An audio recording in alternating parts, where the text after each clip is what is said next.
खेसारी लाल यादव अब कोई सिनेमा नहीं काम करेंगे, उनका करियर खत्म ये वो। तो ये सब जानबूझकर सोची-समझी रणनीति के तहत उनके खिलाफ किया गया। खेसारी लाल यादव को गाना गाने पर कोई रोक नहीं है, स्टेज प्रोग्राम पर कोई रोक नहीं है।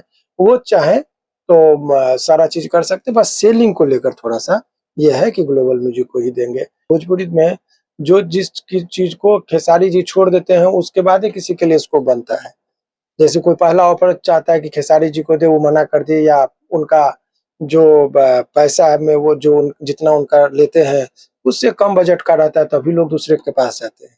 ग्लोबल म्यूजिक से मतलब कहना था कि 5 करोड़ रुपया दिया गया है, अब वो कह रहे हैं कि नहीं मिला है। नहीं, ये 5 करोड़ दिया नहीं गया है, वो 5 करोड़ में तय हुआ था, लेकिन वो पूरा पेमेंट उनको नहीं दिया गया है। स्पष्ट तरीके से ये बातें कही गई है कि उनको गाना गाने पर रोक नहीं है, उनको फ़िल्म बनाने पर रोक नहीं है, उनको स्टेज प्रोग्राम करने से रोक नहीं है।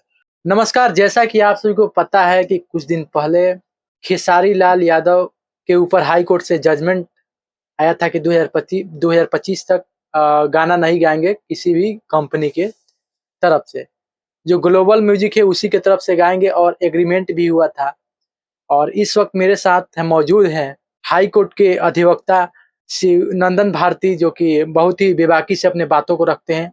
तो इनसे भी हम बात करेंगे और उसके बारे में जानकारी लेंगे। स्वागत है सर। बहुत-बहुत शुक्रिया आपका। सर, जैसा कि चर्चा का विषय बना है कि हाई कोर्ट के जजमेंट जो आया है 2025 तक खेसारी लाल यादव है वो गाना नहीं गाएंगे। देखिए, वो जो जजमेंट जो आया है, जजमेंट की कॉपी भी हमारे पास है, उसको हम आपको दिखाएँगे, जिसमें स्पष्ट तरीके से ये बातें कही गई है कि उनको गाना गाने पर रोक नहीं है, उनको फ़िल्म बनाने पर रोक नहीं है, उनको स्टेज प्रोग्राम करने से रोक नहीं है। वो इस पर हाँ, एक ही उन पर कंडीशन लगाया गया कि आप बनाइए सब कुछ, सेलिंग की जहाँ तक बात आएगी तो आप बेचने के लिए आप जो है सो ग्लोबल म्यूजिक को ही आप दे सकते हैं। और ग्लोबल म्यूजिक फिर क्या करेगा, वो किसी अन्य चैनल को दे देगा कि आपको वो भी बेचता है, या तो खुद उसको रिलीज करवाया है वो किसी और को देता है। तो यही सब चीज़ है, लेकिन ये इस बीच में ये बात सत्य है कि अफ़वाहें बहुत तीव्र गति से ये फैलाई गई कि खेसारी लाल यादव अब कोई सिनेमा नहीं काम करेंगे, उनका करियर खत्म ये वो। तो ये सब जानबूझकर सोची-समझी रणनीति के तहत उनके खिलाफ किया गया, क्योंकि आपको पता होना चाहिए कि वो भोजपुरी इंडस्ट्री में उनका अपना एक अहम एक समझिए कि व्यक्तित्व वो बन चुके हैं। तो ऐसे परिस्थिति में जो उनके हर क्षेत्र में कॉम्पिटिटर है, जैसे आप न्यूज़ चैनल चलाते हैं तो अनेकों कॉम्पिटिटर हैं आपके। तो वो उनको इतना ये भी बात कहने में कोई अतिशयोक्ति नहीं है कि एकाध चीज़ को छोड़ दीजिए, तो भोजपुरी में जो जिस की चीज़ को खेसारी जी छोड़ देते हैं, उसके बाद ही किसी के लिए स्कोप बनता है। जैसे कोई पहला ऑफर चाहता है कि खेसारी जी को दे, वो मना कर दिए, या उनका जो पैसा है में वो जो जितना उनका लेते हैं उससे कम बजट का रहता है, तभी लोग दूसरे के पास जाते हैं। तो ऐसे में उनका नाम को जो उनसे जो उनके जो कॉम्पिटिटर हैं, वो चाहेंगे कि भाई स्कोप बनने के लिए कि भाई ये अफवाहें फैला दी जाए कि अब स्टेज प्रोग्राम नहीं कर सकते। तो नहीं कर सकते हैं तो लोग उनको नहीं पूछेंगे। क्योंकि ये अफ़वाहें हाँ, तो उसके नीचे के जो कलाकार हैं, उन लोगों को अवसर मिलेगा। तो ये सब चीज़ की वजह से भी अफ़वाहें सुनियोजित तरीके से फैलाई जा रही हैं।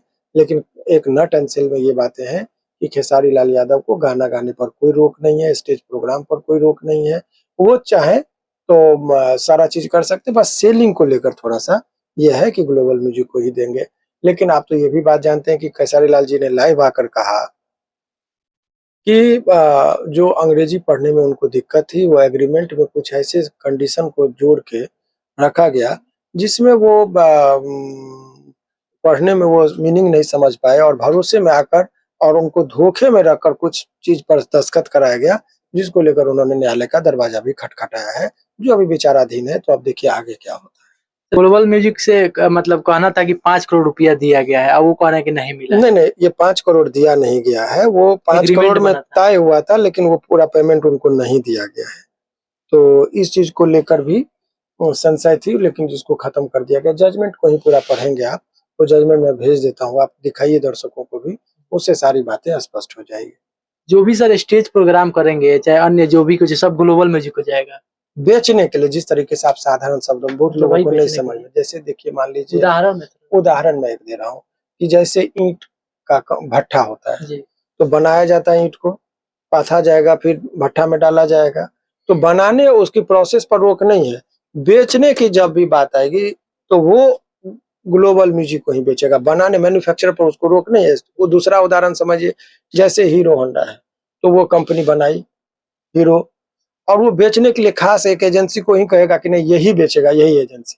तो बनाने पर रोक नहीं है, बस सेलिंग पर रोक है कि एक पर्टिकुलर व्यक्ति को दे दिया कि आपका ग्राहक एक ही है और इन्हीं को आपको बेचना है, यही चीज कहा गया है। खेसारी लाल यादव के पहले भी अधिवक्ता थे और वर्तमान में भी आप हाँ, इनका क्या जो बिहार से संबंधित मामला आता है उनको मैं देखता हूँ अभी वर्तमान में, और ये जो दिल्ली वाला मामला था, दिल्ली हाई कोर्ट के कोई अन्य अधिवक्ता थे जो वो काम कर रहे थे, तो बिहार के संदर्भ में जो भी इनका केस रहता है वो मैं देखता फिर कहा जा रहा है सर ये जेल में भी जाएंगे? हूँ। नहीं, ये सब गलत अफवाह है, इसमें सिविल नेचर में जेल कहाँ होता है, लोगों को पता नहीं कि सिविल केस में जेल नहीं होता है सामान्यतः, इसमें मुआवजा की बात होती है, क्षतिपूर्ति की बात होती है। क्रिमिनल रॉन्ग यदि होता है तो ऐसे परिस्थिति में उनको जेल जाता है, लोअर कोर्ट में माने सिविल नेचर के रॉन्ग में जाने की जरूरत नहीं पड़ती है, यही चीज है। बाकी जो उनके फैंस फॉलोइंग है उनको अब क्या कहेंगे सर? क्या उनको देखिए, यहाँ पर आप जब पढ़ेंगे 88 पेज है जिसमें आपको मैं पढ़ के सुनाता हूँ,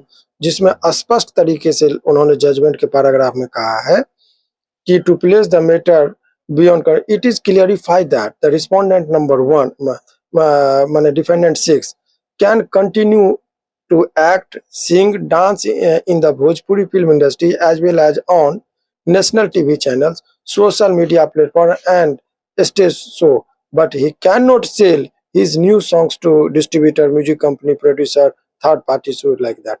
मैंने इस पे स्पष्ट तरीके से 88 मैंने जो पैराग्राफ है 88 उन्होंने जजमेंट का उसमें स्पष्ट तरीके से कर दिया कि आप भोजपुरी सिनेमा में एक्ट कीजिए, काम कीजिए, म्यूजिक बनाइए, डांस कीजिए, स्टेज प्रोग्राम कीजिए, बट सेलिंग में थर्ड पार्टी को मत कीजिए ग्लोबल के अलावा, यही बात का लड़ाई है। चलिए, बहुत अच्छा लगा शिवनंदन भारती जी से सर से बात करके, जो कि बहुत ही अच्छे अधिवक्ता हैं हाई कोर्ट के, और खेसारी लाल के हाई कोर्ट का जजमेंट जारी हुआ था उसी पे हम बात कर रहे थे। और यदि आप लोग देख रहे हैं तो कमेंट में आप लोग जरूर बताइएगा कि जो सर जो भी बात रखें, जो भी बात बताएं, आपसे वो कैसा लगा। आप लोग देख रहे थे 104 में डब्ल्यू। धन्यवाद।